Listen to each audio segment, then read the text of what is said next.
Dear students, आज causal comparative research के मतलब आपको मैं कुछ इन्फॉर्मेशन दूंगा।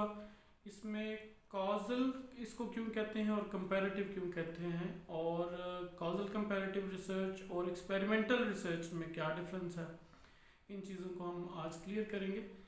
कॉजल कंपैरेटिव का एक दूसरा नाम है, इसको एक्स पोस्ट फैक्टो रिसर्च भी कहते हैं, जैसे आफ्टर द फैक्ट। ठीक है, आफ्टर द फैक्ट एक लैटिन वर्ड है एक्स पोस्ट फैक्टो, और इसका जो मीनिंग है वो आफ्टर द फैक्ट है। यानी ये रेट्रोस्पेक्टिव भी हो सकती है कॉजल कंपैरेटिव रिसर्च, और प्रोस्पेक्टिव भी हो सकती है।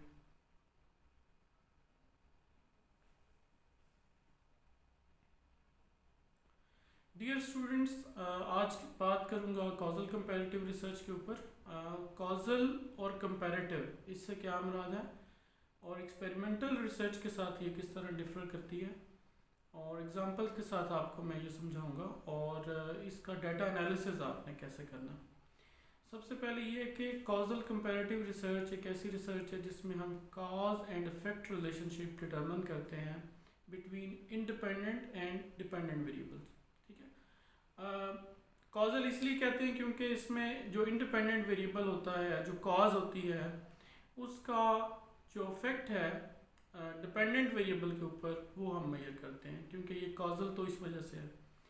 अच्छा, कंपैरेटिव क्यों है? कंपैरेटिव ये है कि जो ऑलरेडी कॉज के ऊपर ग्रुप्स एग्जिस्ट करते हैं, उनके दरमियान डिफरेंस भी देखना कि डिपेंडेंट वेरिएबल के ऊपर जो ग्रुप्स डिफर कर रहे हैं, जो ऑलरेडी एग्जिस्ट करते हैं, उनके दरमियान डिफरेंस भी देखना। मिसाल के तौर पर आप की रिसर्च ये है कि आप कॉर्पोरल पनिशमेंट का इफेक्ट देखना चाहते हैं स्टूडेंट्स की अचीवमेंट के ऊपर। अब कॉर्पोरल पनिशमेंट एक्सपेरिमेंटल रिसर्च इसलिए नहीं हो सकती क्योंकि आप ये तो नहीं करेंगे कि टीचर को अलाउ करें कि वो मारना शुरू करे और उसके बाद देखें कि क्या इफेक्ट आया।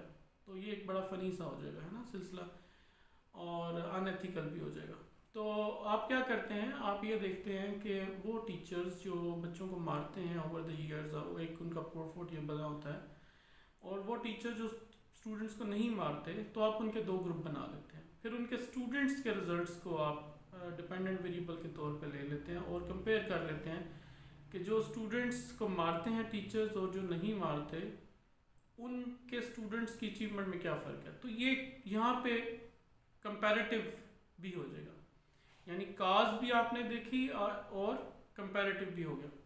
अच्छा, बाज़ दफ़ा हम जैसे हम कहते हैं कि सेल्फ एफिकेसी का इफेक्ट स्टूडेंट्स की अचीवमेंट के ऊपर क्या है। ठीक है, तो यानी स्टूडेंट की सेल्फ एफिकेसी उसकी अचीवमेंट के साथ किस तरह अफेक्ट करती है। अच्छा, इसमें हम ये यहाँ पे भी अगर आपने ग्रुप बनाने हैं तो आप ग्रुप बना सकते हैं कि वो स्टूडेंट्स जो उनके आप सेल्फ एफिकेसी मेजर करेंगे कि वो लो लेवल पे है, मॉडरेट लेवल पे है, हाई लेवल पे है, उनके ग्रुप बना लिया आपने, और देखा कि जब डिफरेंट ग्रुप्स में स्टूडेंट चले गए और ऑलरेडी ये काज एग्जिस्ट करती है, सेल्फ एफिकेसी आप ऑलरेडी एग्जिस्ट करती है उन ग्रुप्स के अंदर, डिफर करती है, तो आपने डिपेंडेंट वेरिएबल के ऊपर उसका इफेक्ट देख लिया। ठीक है।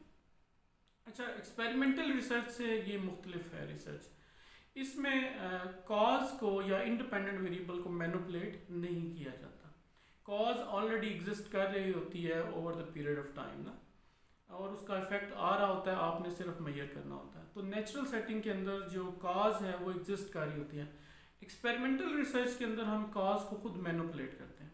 ठीक है, यानी एक स्पेसिफिक वे में हम कॉज को मैनिपुलेट करते हैं। जैसे किसी टीचिंग मेथड का इफेक्ट देखना है, तो आप उस टीचिंग मेथड के मुताबिक उसको यूज़ करते हुए कंटेंट को टीच करते हैं और देखते हैं कि एक ख़ास स्पेसिफिक अंदाज में अगर पढ़ाया जाए तो क्या इफेक्ट आता है। तो ये एक्सपेरिमेंटल रिसर्च है। ठीक है, कॉजल कंपैरेटिव या एक्स पोस्ट फैक्टो जो रिसर्च है वो over the period of time जो काज चलती रहती है उसको आप ग्रुप्स में भी डिवाइड कर लेते हैं, और उसका फिर देखते हैं कि कंपैरेटिव भी करते हैं बिटवीन द ग्रुप्स जो इंडिपेंडेंट वेरिएबल के ऊपर होते हैं ग्रुप्स बने हुए, और ओवरऑल इफेक्ट भी देखते हैं।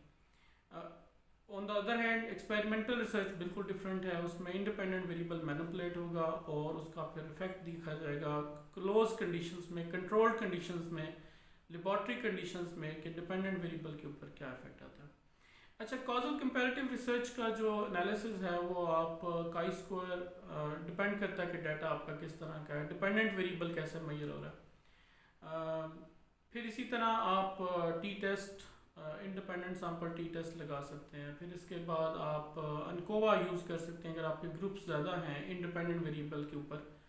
अगर ग्रुप्स ज़्यादा हैं तो फिर आप अनकोवा या अनोवा यूज़ कर सकते हैं, एनालिसिस ऑफ वेरिएंस। और अगर आप ओवरऑल जब इम्पैक्ट मेजर करेंगे तो आप रिग्रेशन भी रन करेंगे।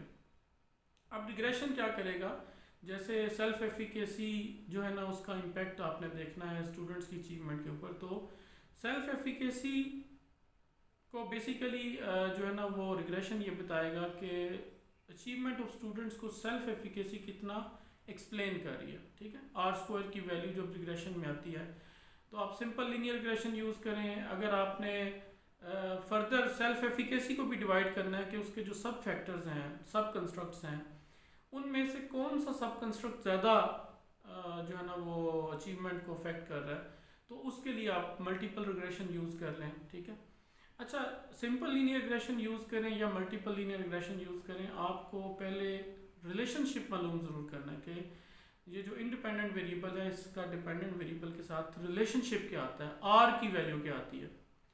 अगर आर की वैल्यू कम है या निग्लिजिबल है, ज़ीरो के बराबर है, तो फिर रिग्रेशन मीनिंगलेस होगा ना, इफेक्ट तो ज़ाहिर आने को नहीं है। जितना रिलेशनशिप ज़्यादा होगा उतना ही इफेक्ट जो है वो ज़्यादा आएगा, आर स्क्वायर की वैल्यू ज़्यादा आएगी। ठीक है, लेकिन मल्टीपल रिग्रेशन में जब आप सब कंस्ट्रक्ट्स का भी इफेक्ट देखेंगे ओवरऑल डिपेंडेंट वेरिएबल के ऊपर, तो फिर वो अगर 4 सब कंस्ट्रक्ट हैं तो मे भी किसी एक का आर स्क्वायर ज़्यादा आए और किसी एक का आर स्क्वायर कम आए। ये भी आपको बताएगा कि अगर उनका रिलेशनशिप जो सब कंस्ट्रक्ट्स का है वो डिपेंडेंट वेरिएबल के साथ कैसा है, अकॉर्डिंगली आर स्क्वायर की वैल्यूज़ भी जनरेट होंगी। तो मुझे उम्मीद है कि आपको ये कॉजल कंपैरेटिव रिसर्च की समझ आ गई होगी। कोई क्वेश्चन हो तो कमेंट बॉक्स में प्लेस कर दें।